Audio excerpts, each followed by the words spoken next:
Shalom, selamat pagi jemaat Tuhan. Berjumpa kembali dalam doa pagi online. Mari datang kepada Tuhan, bawa hati kita untuk Tuhan kerjakan bentuk seturut kehendaknya.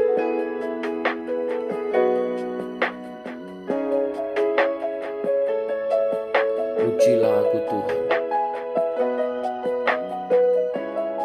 naikkan pujian ini.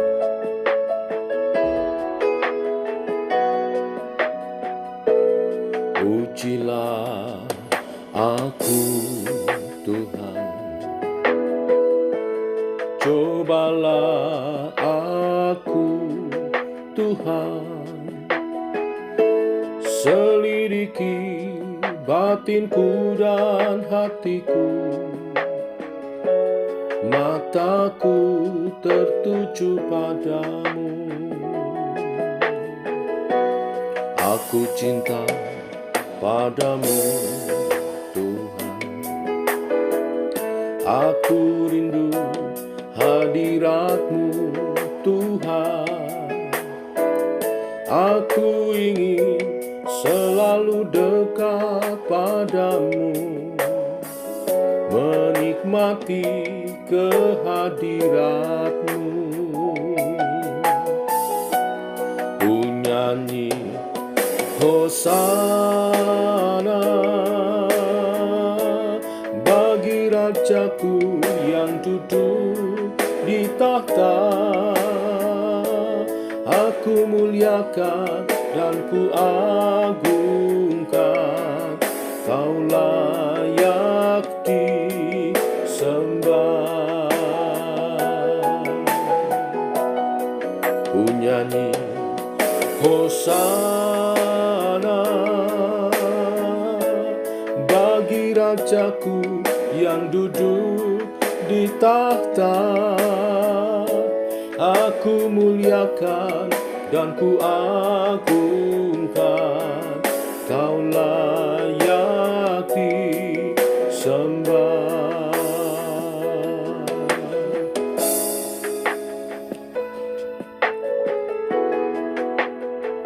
Kau layak disembah.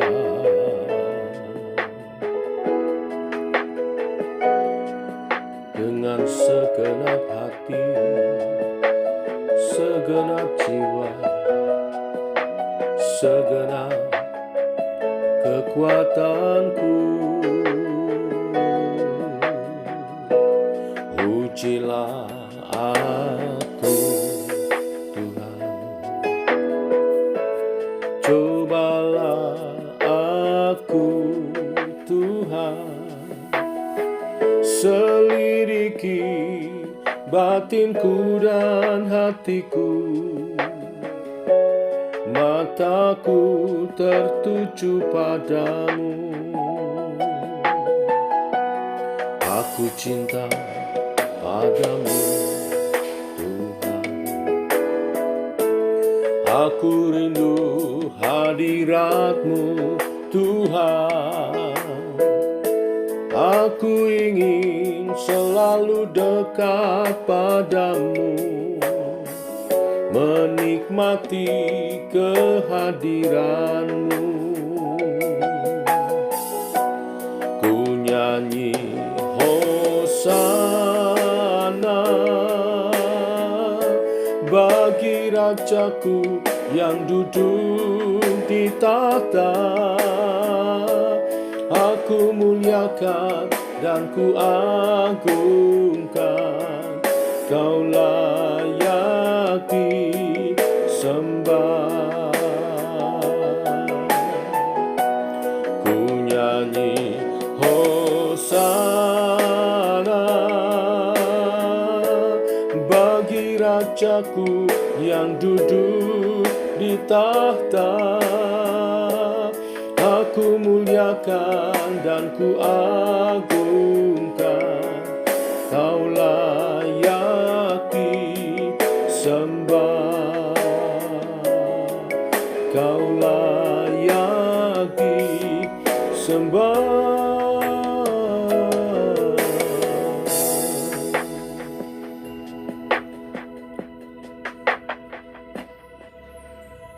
Ya Tuhan, Kau layak disembah dengan sepenuh hati, segenap jiwa, kekuatan kami. Oleh sebab itu kami selalu buka hati kami untuk Engkau koreksi, Engkau bentuk seturut kehendak-Mu Tuhan. Teguhkan oleh kebenaran firman yang sebentar kami renungkan. Dalam nama Tuhan Yesus Kristus. Amin. Bapak Ibu, kita lanjutkan renungan firman Tuhan pagi hari ini.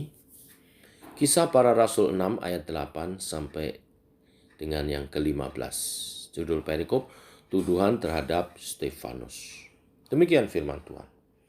Dan Stefanus yang penuh dengan karunia dan kuasa mengadakan mujizat-mujizat dan tanda-tanda di antara orang banyak.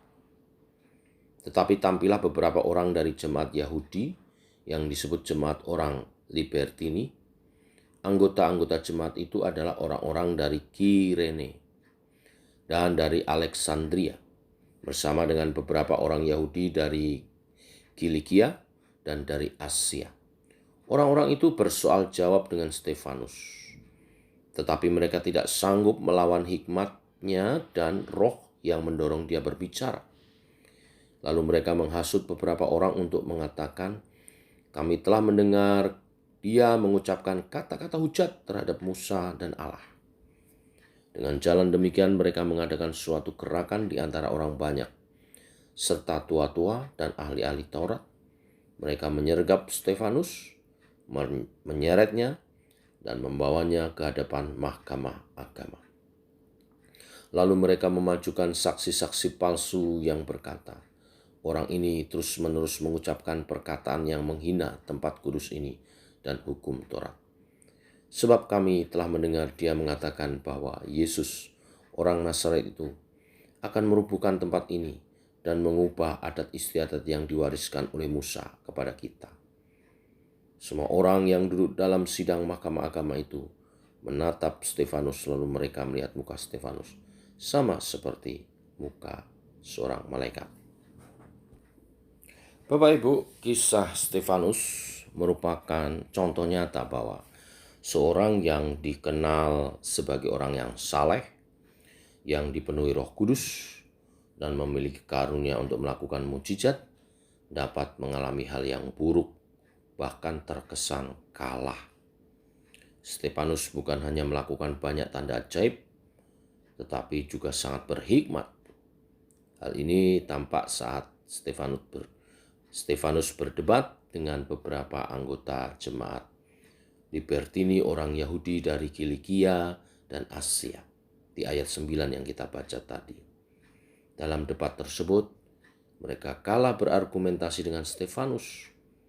Untuk menutupi rasa marah dan malu, mereka menyebar hasutan dan fitnahan di antara jemaat.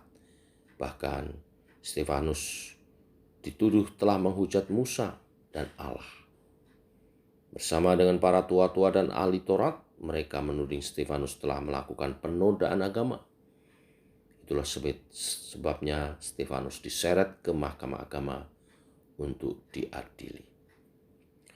Dalam pengadilan agama, tuduhan kepada Stefanus bertambah berat. Ia dituduh bukan hanya menghujat Musa dan Allah, tetapi juga menghina kewibawaan bait Allah dan hukum Taurat. Perlu diingat, bagi orang Yahudi, kewibawaan bait Allah dan hukum Taurat adalah sangat-sangat utama. Itu sama artinya dengan Allah sendiri, kewibawaan Allah sendiri. Nah, sempurnalah sudah rekayasa mereka yang jahat dan keji itu demi membinasakan Stefanus. Mungkin saudara bertanya-tanya, mengapa ini semua Tuhan izinkan? Apa yang kita dapat pelajari dari perikop hari ini? Yang pertama, belajar dari kisah Stefanus dan para pendebatnya, kita diingatkan untuk bisa menerima kelebihan orang lain, bukan sebagai kekalahan diri, melainkan kesempatan untuk belajar dan memperbaiki diri supaya dapat seperti orang itu. Kita perlu membuka hati untuk ruang pengampunan dan menepis gesekan dengan positive thinking, belajar dari orang lain. Sehingga tidak mudah terpancing amarah dan kemudian membabi buta atau sakit hati sehingga kepahitan dalam diri kita yang kemudian menjadi sebuah permusuhan. Seandainya orang-orang yang berdebat dengan Stefanus itu mau menerima hal sebagai yang saya sampaikan, maka mereka juga akan menjadi jemaat Tuhan yang mengerti kebenaran-kebenaran firman Tuhan.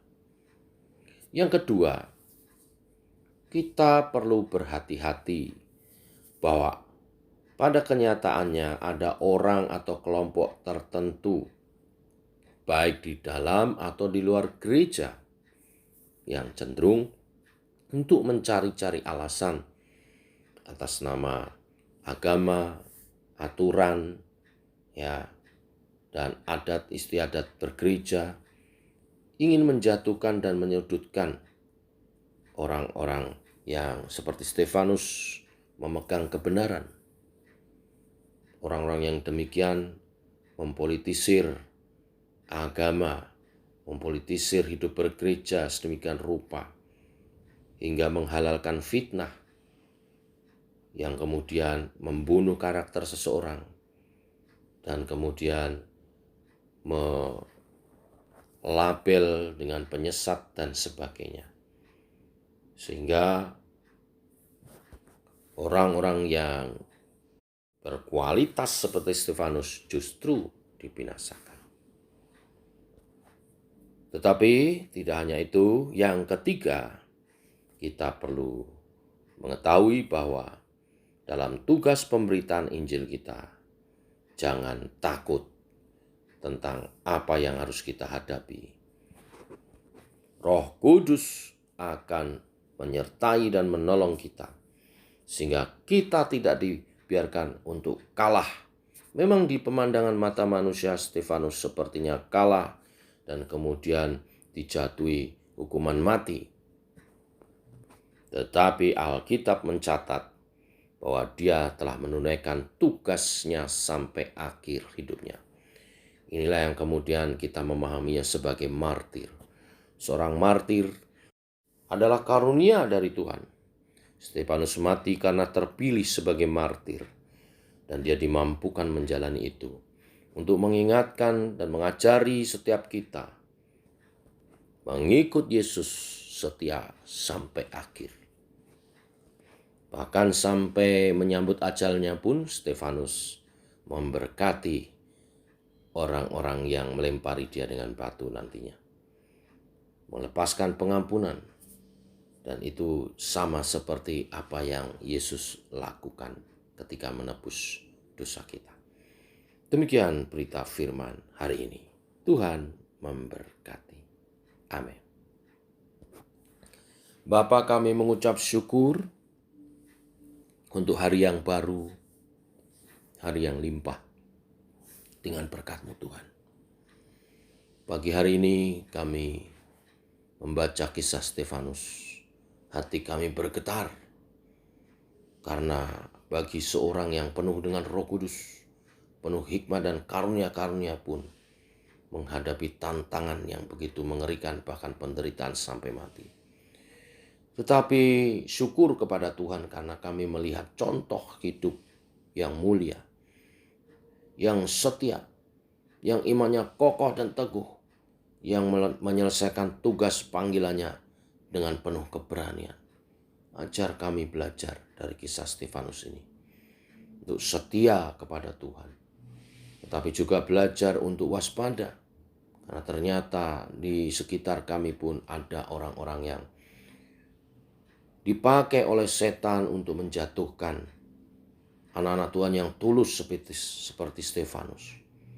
Ajar kami berhikmat supaya kami dapat mewartakan Injil, menjalankan tugas kami dengan baik, dan Injil makin diluaskan. Dan kami yakin dan percaya semuanya ada takarannya. Semua ada panggilannya sendiri. Bahkan mati sebagai martir pun adalah panggilan dari Tuhan bagi seorang, adalah karunia secara khusus. Engkau memampukan, Allah Roh Kudus memampukan. Tidak perlu kami takut dan khawatir untuk menjalankan tugas panggilan kami. Terima kasih untuk firman-Mu hari ini Tuhan. Hari ini secara khusus kami berdoa untuk kesehatan daripada umat-Mu. Sembuhkan yang sakit, kuatkan yang lemah, hiburkan yang berduka. Dan beri pertolongan kepada umat-Mu yang sedang dalam pergumulan, baik pergumulan rumah tangga, pergumulan secara pribadi maupun keluarga, pergumulan juga dalam berjemaat, dalam memberitakan Injil, dalam menggumuli kemajuan daripada gereja, kerinduan-kerinduan kami untuk lebih Tuhan, memuliakan Tuhan, memajukan pekerjaan-pekerjaan Tuhan. Tuhan, kami berdoa dan memohonkan pertolongan yang daripada-Mu Tuhan. Secara khusus berdoa untuk segala upaya daripada TPI Green Lake Sunter yang merindukan untuk berkembang berlipat ganda bagi Kristus dalam proses pendewasaannya. Tuhan, tolong bukakan jalan supaya semua berjalan dengan baik. Kau mengawal segalanya sehingga ini membuat kemajuan bagi pekerjaan Tuhan lebih diluaskan. Jemaat lebih terlayani dan bertumbuh dalam iman percaya kepadamu. Berkati pejabat-pejabat baik sinode daerah, dan juga gembala, majelis yang mengupayakan ini semua. Bimbing kami dalam pimpinan-Mu Tuhan. Terima kasih Tuhan. Demikian doa-doa hari ini kami naikkan kepadamu dalam nama Tuhan Yesus Kristus. Amin. Demikian saudara, doa pagi kita. Selamat pagi, selamat berjalan bersama dengan Tuhan. Shalom, tetap semangat.